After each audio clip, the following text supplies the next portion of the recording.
long are you going to stand there? Oh, let me see. Wait, go back. You look around you in confusion. It seems you're standing in front of a school. Okay. Snap out of it, weirdo. We're already 15 minutes late. Before you could say a single word, the orange-haired girl grabbed you by the arm and dragged you with her. A few minutes later, the two of you stood side by side, facing a packed classroom. The teacher looked at you for a few seconds before facing the class and making an announcement. Attention, everyone. Today we welcome 2 new transfer students. Can you do me a favor and introduce yourselves to the class? I hated doing this in school. Name is Morale. I look forward to meeting you all. Morale spoke as she addressed the class. Everyone's gaze turned to you now. You should introduce yourself. Who are you? Please left click on the designated white field, write your name and confirm it. Charlie? You face the rest of the class and speak. It's very nice to meet you all. Please call me Charlie. All eyes were suddenly on you, or more precisely on Morale, or Miro, as the 2 of you took your designated seats. That's right. Today's your first day at Sandy High School. You and Morale... Well, I'm just gonna call her Mira. You and Mira moved to the city last week and decided to transfer to the school. This makes complete sense, but you can't help but feel like something is really off here. Yeah. Like, why does that clock not have, like, any hands on it?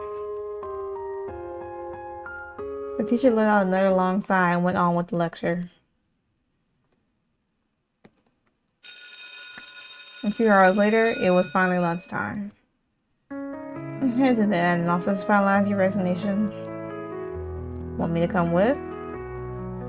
That won't be necessary, Charlie. You have more important things to do anyway. Okay. This place will be your home for a while. So you should go around and get yourself acclimated to your new surroundings. Maybe buy us some lunch while you're at it. Like, Mira didn't feel like waiting in line, so she shoved the boring job onto you. See ya. Mira turned and around and left. You could see some of your new classmates wanted to chat with her, but she just completely ignored them and left. Okay, what now? You head straight to the cafeteria? Maybe you should wait until the cafeteria clears out a bit. Perhaps you could look around for a bit. Where do you want to go? Let's head to the roof. Leave your classroom and head towards the roof. Because why not? After climbing a few flights of stairs, you finally reach the roof. That is pretty. The view from here is breathtaking. You can pretty much see the whole city from here. You keep looking around in awe when suddenly...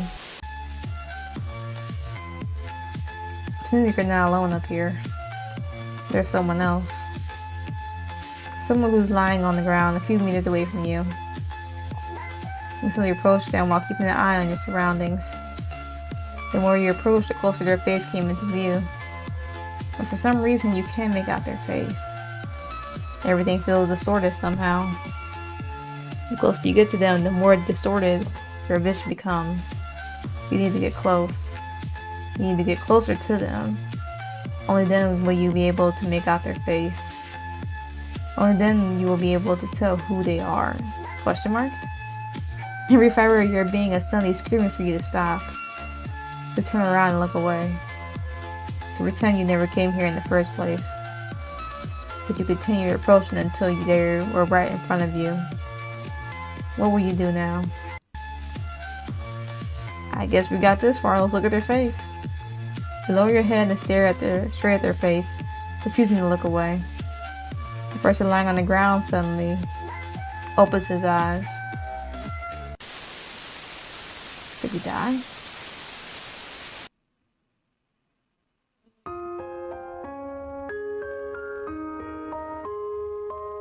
Damn, we went back to the beginning?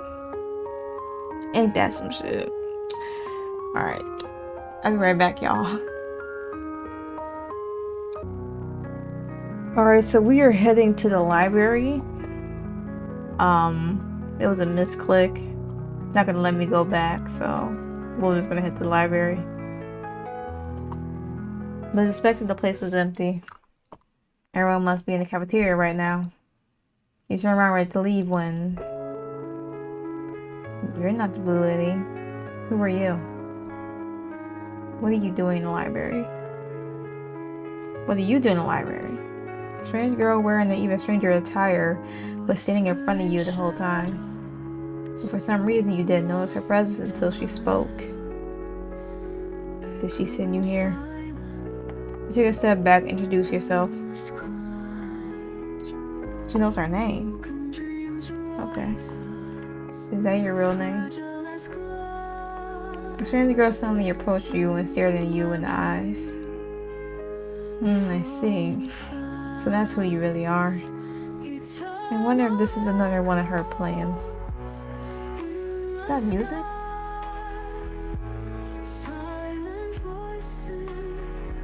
Okay. Is that gonna play that? We can't control it, so... Oh well.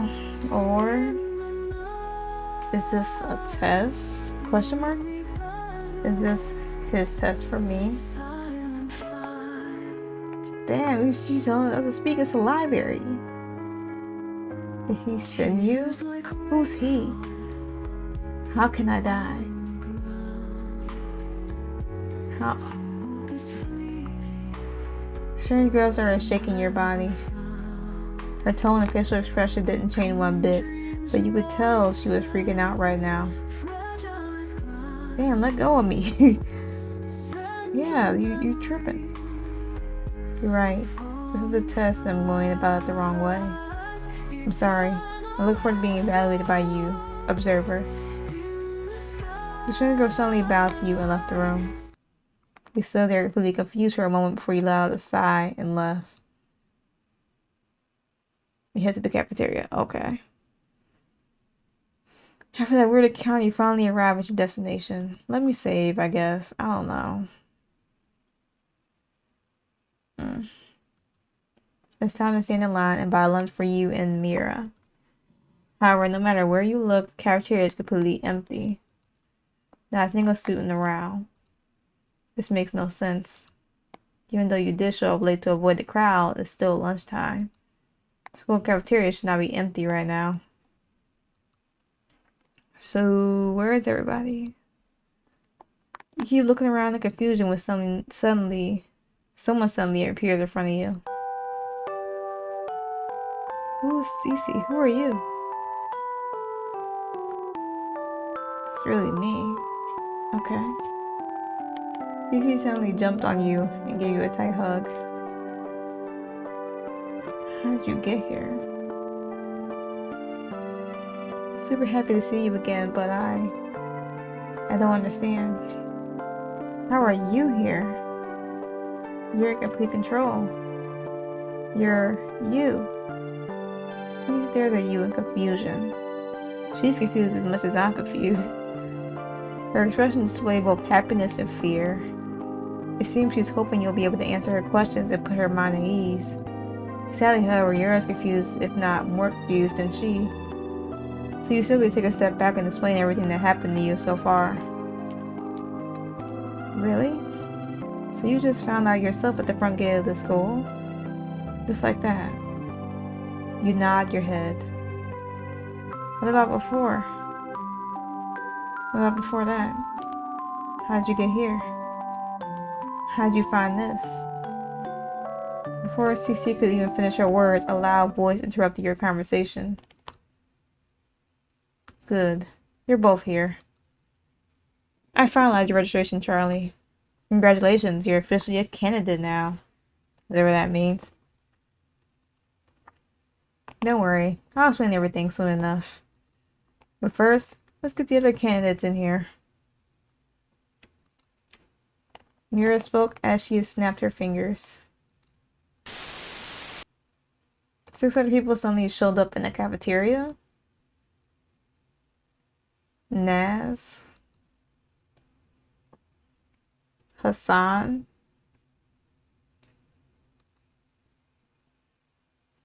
These superpowers. Okay. Key. And she's always thinking this is a test. Observer, whatever the hell. 0. Oh, there's a frog in her hair. Okay. I feel like I was floating in space for a moment there.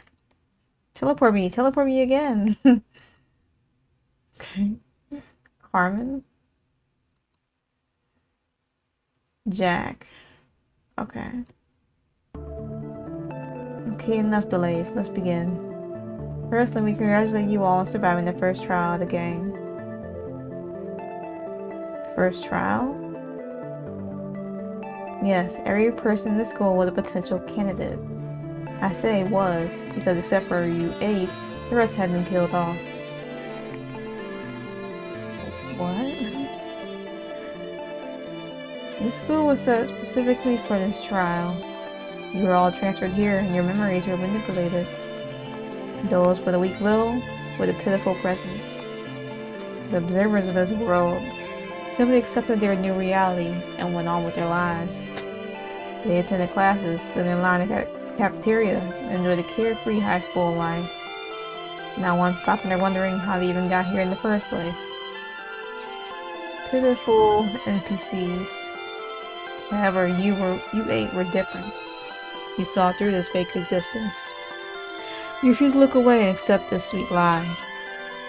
You question your reality. For that, you're still alive. However, the game has just begun, and your continuous survival is not yet assured. After all, only one of you 8 will leave this place alive. Why the hell are you doing this? You're playing a pretty sick game, little girl. Who do you work for?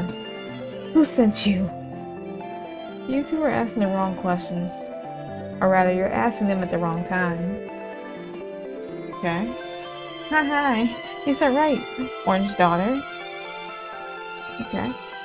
I should be asking you about the second trial. The second trial? I guess since you called this high school experiment the first trial, then that could only mean there's going to be more. Correct, Carmen. Second trial is the real main event. It's the real reason you're all here. In order to pick the winner among you, you 8 will be playing a certain game. The game has many names and many different iterations. However, the most common name for it is the werewolf game, of course. Something, I guess, cool but corny.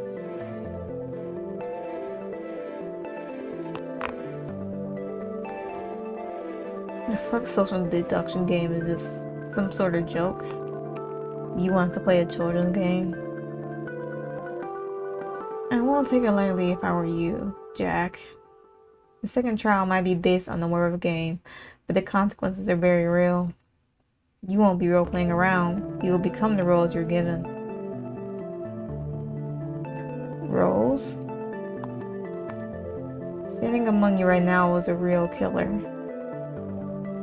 He or she will target and seek your death without any hesitation. Your only chance of survival is exposing the killer, devoting them up at the end of the day.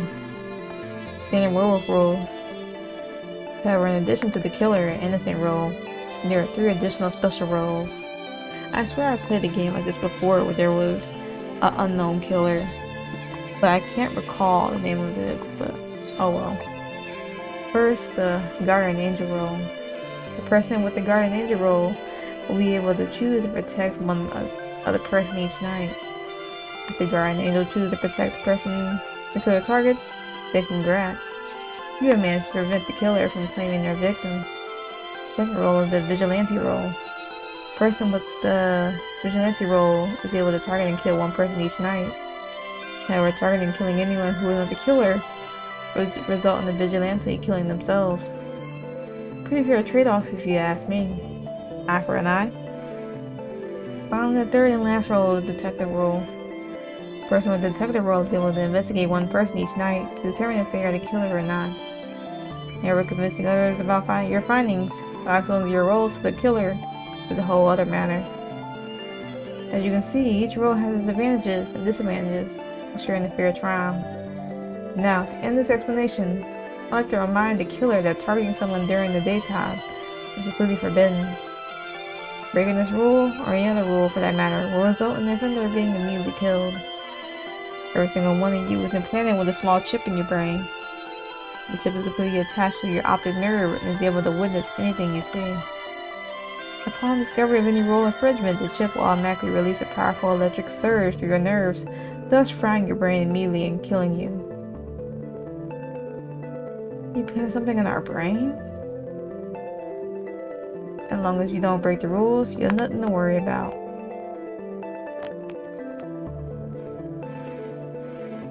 Now, unless you have other questions about the game, I'll be seeing you at sunset. Mira then walked past you and walked toward the exit. You all kept following her with your gaze, when suddenly she stopped and turned around. She was looking back at you all, but you could swear she was looking straight into your eyes. We'll go back to the Null game.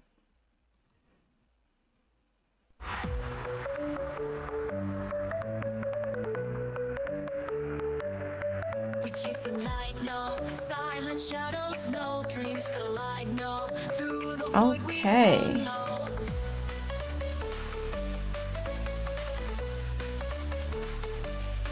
The stars above, no eclipsing light, no lost in time, no endless fight, no.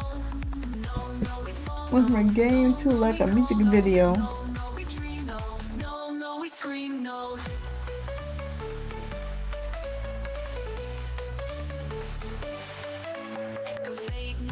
In the dark, no memories face, no leaves a mark, no winds of change, no. Okay. No cycles break, no through the night, no. No, we fall, no, we call, no, we dream. The story returns. A brand new adventure. I spend it like never before. No, we scream, no. No, too. Okay. Happiness or freedom? What would you choose?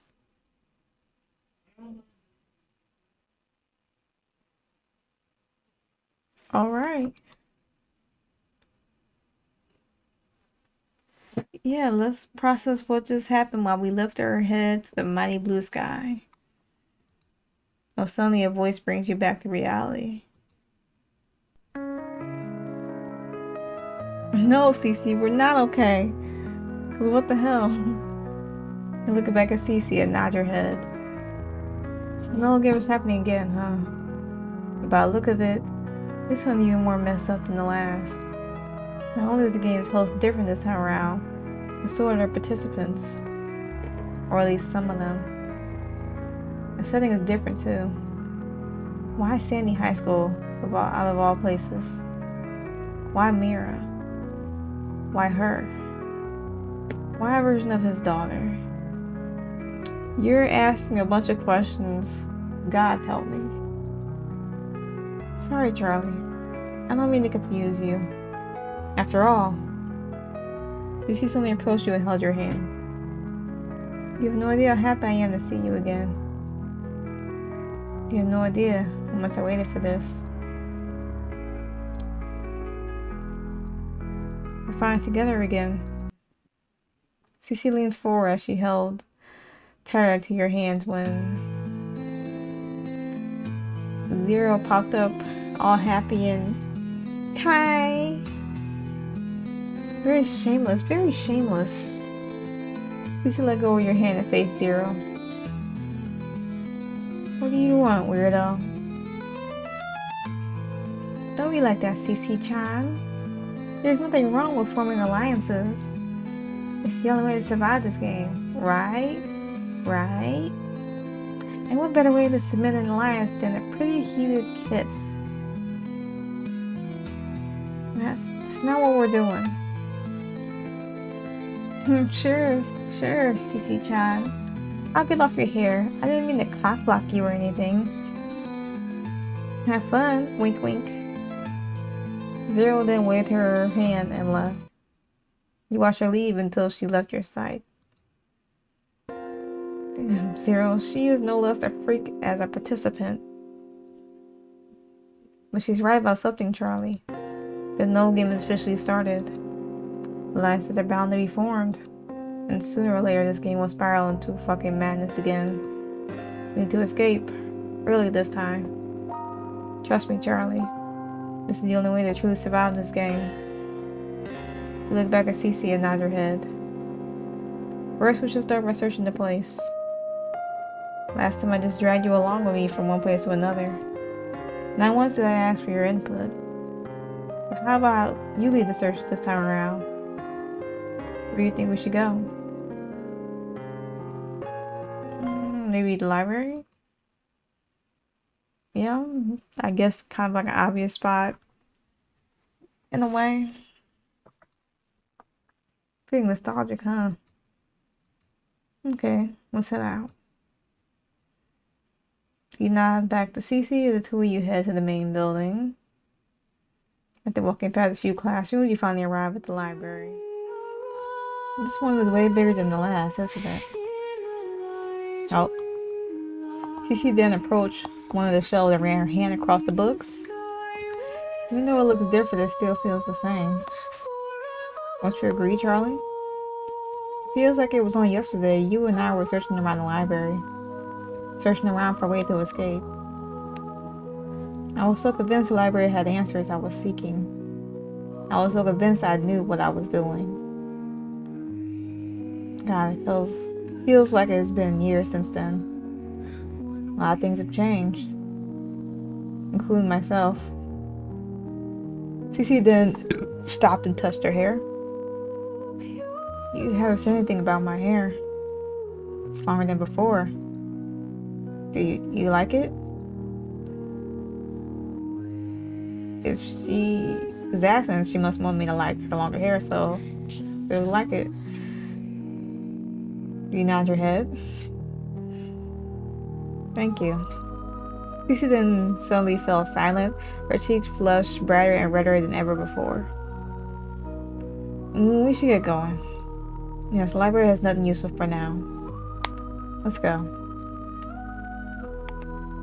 We two spent the next few hours investigating the different classrooms of the school, but much like every other room in the place, it was completely abandoned. All those students who once roamed the halls were completely gone. Almost like they never existed in the first place. You looked through the window. The mighty blue sky suddenly turned orange, signaling the end of the day. It's already sunset. Cece suddenly holds your hand as you two stare at the window. It's okay. You did your best. We did our best. Whatever's gonna happen now, we'll face it together. It's okay? Just you and me. Like always. She tightens her grip on your hand. Behind that beautiful smile of hers, you can sense fear. You can sense an immense fear that would shatter the very fabric of reality if it ever comes out. But it's not a fear for her life. It's not a fear of death. Of the unknown. It's a fear for you. For your existence. For your future together. You hold tighter to Cece's hand as a strange feeling suddenly shocks your senses. The next time you open your eyes, you find yourself standing in the cafeteria. But you're not alone. Cece and the rest of your companions are all there. But most of all, she is here too. Welcome back, everyone. Hey, Mira. Or Mira. I don't know what stage trick you guys are using for the teleport thing, but it's making me really nauseous. Can I talk with one of your executive producers about it? I can't have the cuties at home seeing me puke on live TV. Mira stared at Hassan for a few seconds before she rolled her eyes and faced the rest of you. Now that you're all here, allow me to explain the voting process. Standing among you right now is a killer. Starting tonight, the killer will claim a victim with each passing night. The voting process is your main way of finding and eliminating the killer.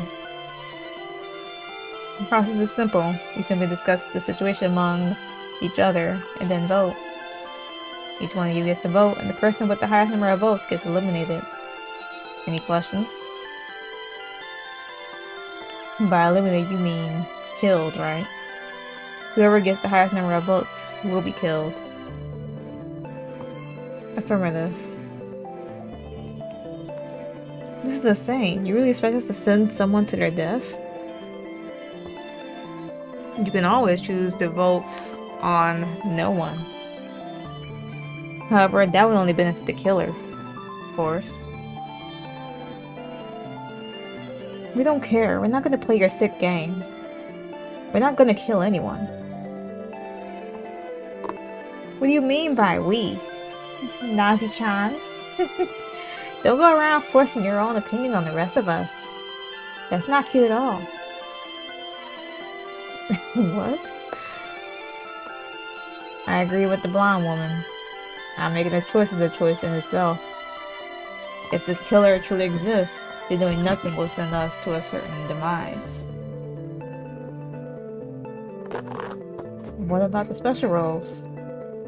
She who barely spoke a word until now suddenly interjected. It seems the rest of your companions are also surprised by this. What about them? What if the people with the special roles step up right now? That will narrow down a list of suspects. Good idea, CC-chan. There are 8 of us here. If we eliminate the people who will play special roles, only 5 people remain. Even if we vote randomly, there will still be a 20% chance of voting for the killer. That's like pretty high, right? Right? I agree as well. Any kind of advantage we could get would be very helpful. People with special roles should step up. Herman spoke as she faced the rest of your companions. Seconds passed, then minutes, but no one stepped forward. Why is that? Come on, guys. We can't have dead air. It's totally fuck up the ratings. A few more minutes passed, but once again, no one stepped up.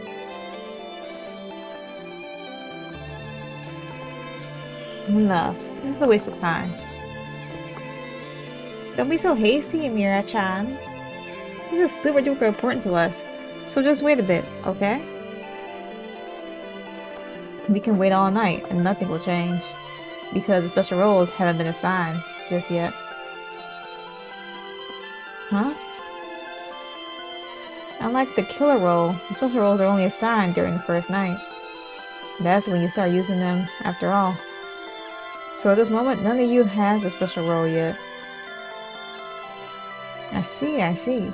So CC-chan's plan was a no-go from the start. Well, it was still worth a shot, so don't beat yourself up too much, CC-chan.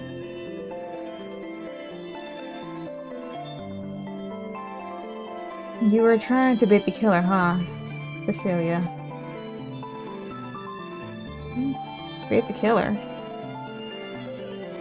By declaring that people with special roles will narrow down the suspect list?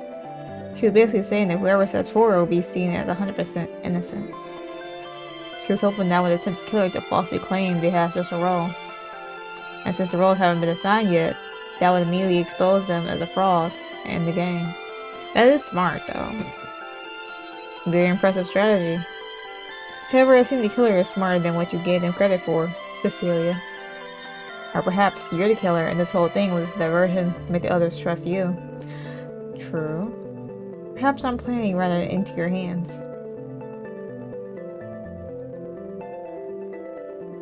I have no idea what just happened. This is just too confusing for the average viewer. Let's just get to the voting part already. That's where the ratings are. For once, I agree with the delusional creep. Discussion time is over. When you hear your name, please step forward and announce your vote. Mira declared that she started calling out names. First to go was Naz. I'm not doing this. I'm not gonna take someone's life like it's nothing. I'm voting no one. Suit yourself. You're up next, weirdo. It's crazy that they have to announce who they're voting for. That's gonna create a lot of, yeah. Mira spoke as she pointed at Hassan. I'm with the shine. Hassan, the true definition of Sigma male and the future winner of this game show, we'll vote for you. Naz. Exaggerated movements, Hassan pointed at Naz. Me? Of course. Ever since the start, you've been doing nothing but trying to push us to not vote for anyone.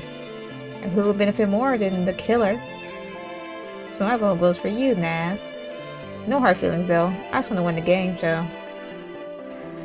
Okay. You're a damn lunatic. Yeah. The voting continued after that. Seeing no clear suspect, Carmen chose to vote for no one. Meanwhile, Zero let out a giggle. Clear she'll follow Hassan's lead to vote for Nas. Jack also voted for Nas. Cece on the hand let out the sign and voted no one. It was only you and Kay left now. Alright, it's your turn now, Key. Who will you be voting for? Myself. Key declared with a hushed, low voice. What? I vote for myself. That's, okay. The whole room stared at Key with baffled expressions all over their faces. Are you insane? Fine, whatever. Mira suddenly moved her gaze to face you. You're up last, Charlie. Declare your vote, and let's end this for today. Everyone's gaze suddenly turned to you. It seemed they all understood the current situation, even Hassan. But Naz getting 3 votes and no one getting 3 votes, your vote was still a deal. Your vote will determine everything. You close your eye, take a deep breath. Cece was right. The situation did spiral into insanity pretty quickly. There haven't been any murders yet, but someone is already on the chopping block. Whether you believe Naz is the killer or not is completely up to you. You get to choose. You get to vote. So who would it be?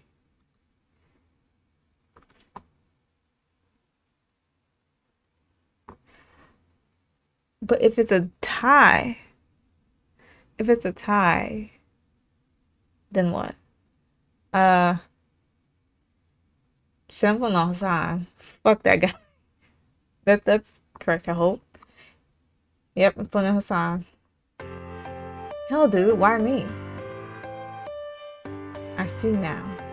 You're trying to eliminate the toughest competition. Ah, shit. Competition early in the game. You went on the fans. All the bitches to yourself. Okay, Mr. No Bitches. I was wrong about you, Charlie. You're not a milker. A milker shares his bitches. Yeah, he's insane. He continued his spread his displeasure while spewing all kinds of offensive words. Eventually, Mira shut him up and declared the end of the vote. Okay, seeing the results pretty clear. No one will be voted off tonight. Looks of relief appear on the faces of some of your companions, while others look completely annoyed. Mira let out a long sigh before continuing to talk. Now let's go over nighttime rules. Every single one of you has been allocated a room in the school dorms. Leaving your room during nighttime is strictly forbidden and will result in immediate deletion. This, of course, excludes the killer. As a killer, you're free to roam around the school and target 1 victim per night.